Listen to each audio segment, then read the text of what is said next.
Pour le ventre plat, simplement, ça va être des abdominaux et ce qu'on appelle du gainage. Les abdominaux, ça va travailler essentiellement la surface, c'est-à-dire que les abdos, c'est un muscle qui est déjà très très long, c'est-à-dire qu'on part du plexus jusqu'au pubis, donc c'est un muscle qui est vraiment long. Les gens généralement s'imaginent qu'il y a 2 ou 3 parties, mais non, c'est un seul muscle. Donc on va d'abord travailler sur des abdominaux en travaillant sur 2 parties. Alors on travaille d'abord la partie haute du grand droit, c'est le muscle donc des abdominaux, et ensuite la partie basse. On évite de travailler sur des mouvements complets, on va venir faire des grands relevés de buste parce que tout simplement on va traumatiser le dos, on ne travaille plus les abdos, on travaille un muscle qui s'appelle le psoas iliaque qui n'a rien à voir. Donc on va vraiment cibler en faisant les abdos sur la partie supérieure des abdos, donc au niveau de la profondeur. On va passer ensuite sur du gainage. Donc le gainage par contre consiste à travailler plus à l'intérieur, c'est-à-dire on va travailler les muscles profonds des abdominaux, ce qui va donner déjà de la fermeté premièrement, et beaucoup plus de résistance derrière. On a une résistance au niveau du maintien du corps qui va vous servir au quotidien et va vous aider un petit peu à dessiner et à aplatir, on va dire, le ventre. Quand vous travaillez les abdominaux, il faut travailler aussi le muscle contraire, c'est-à-dire qu'on va bien travailler les abdominaux, mais il faut aussi travailler les lombaires. Si vous travaillez trop les abdominaux, pas assez les lombaires, vous allez vous retrouver avec des problèmes de dos parce que ça va venir tirer tout simplement sur le plexus et ça va vous courber un petit peu. Donc, toujours travailler en équilibre. Pour travailler les lombaires, faites du gainage. Après chaque série d'abdominaux, voilà, on serait tranquille. Les obliques, donc c'est des muscles qui se trouvent de chaque côté de vos abdominaux, ici. On va généralement les travailler pour diminuer les poignées d'amour, mais c'est aussi très important pour votre gainage, de les travailler de façon très régulière. Donc c'est des mouvements qui sont assez simples.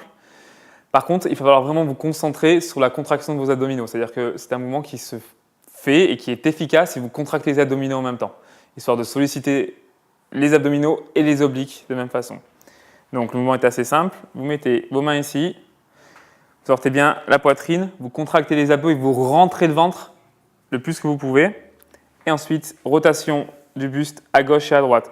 Faites attention ici de fixer vos hanches, d'accord? Si les hanches bougent trop, le mouvement sera inefficace. Donc on va vraiment chercher de chaque côté ici et contracter les abdos un maximum tout le long du mouvement. Pour compliquer le mouvement, si c'est trop facile, vous pouvez travailler par 2 de chaque côté, c'est-à-dire 1, on revient, et 2. Et on repart de l'autre côté. Toujours respirer de façon régulière et contractez vos abdos en rentrant votre ventre. Les obliques, encore une fois, on va travailler cette fois-ci avec une charge, avec une résistance.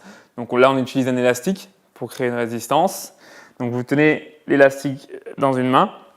Il faut qu'il soit tendu et si vous utilisez un poids, il faut que ce soit assez lourd. N'hésitez pas à utiliser 10, 15, 20 kg. Vous travaillerez sans problème. Donc on va rester bien droit, sortir les pecs et on va descendre du côté opposé du poids, sur le côté et remonter. Toujours pour accentuer l'efficacité du mouvement, on va rentrer le ventre et contracter les abdominaux en même temps. On inspire et on souffle. Donc il faut travailler forcément des 2 côtés de façon séparée.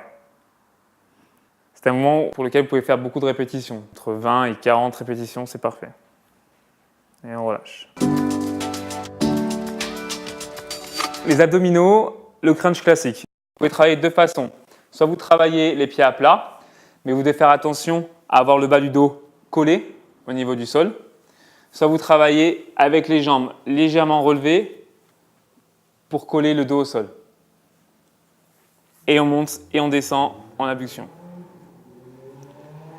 On souffle quand on arrive en haut. Et on regarde bien vers l'arrière. Important au niveau du regard. Si vous regardez trop vers l'avant, vous allez créer des tensions au niveau de la nuque et vous retrouvez avec des douleurs au niveau des trapèzes. C'est pas ce qu'on cherche. Et on relâche. Les abdominaux, cette fois-ci, on travaille la partie basse. Donc on va faire des crunchs inversés. Vraiment à ce niveau-là, au niveau des consignes, toujours attention au positionnement du bas du dos. Pour éviter de trop cambrer, on place les mains sous les fesses.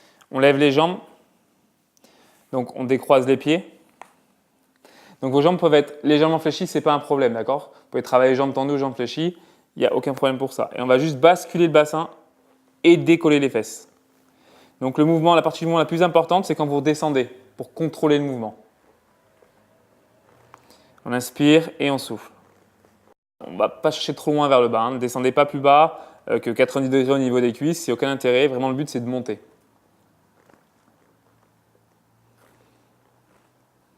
Et on relâche. Les abdominaux, cette fois-ci, le crunch complet. Donc, c'est un mouvement qui va vous permettre de travailler la partie supérieure et inférieure en même temps. Donc, les mains derrière la tête, on dégage le menton du plexus, on regarde bien vers l'arrière, on décolle les jambes, donc légèrement fléchies si vous voulez ou tendues, et on emmène la tête sur les genoux et les genoux sur la tête. On essaie de regarder bien vers l'arrière et on souffle sur chaque mouvement. C'est un des mouvements les plus durs au niveau musculaire.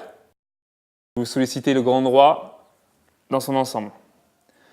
On cherche bien à respirer.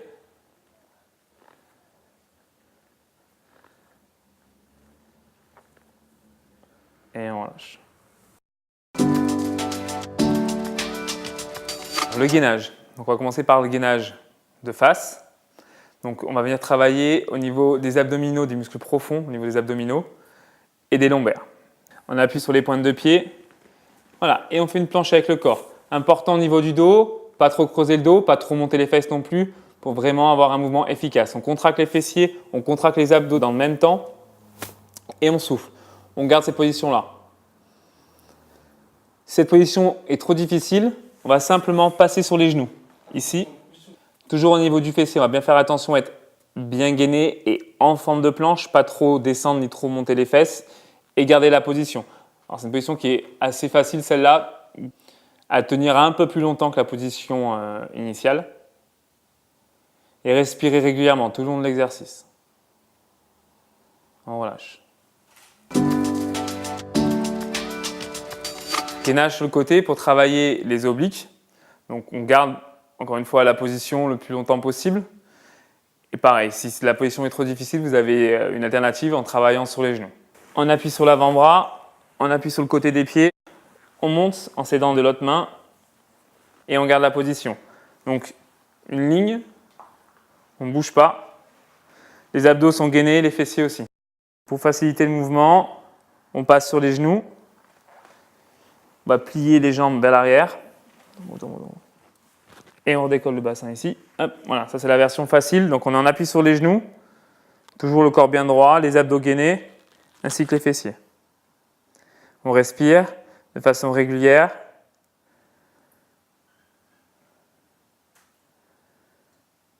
Et on relâche.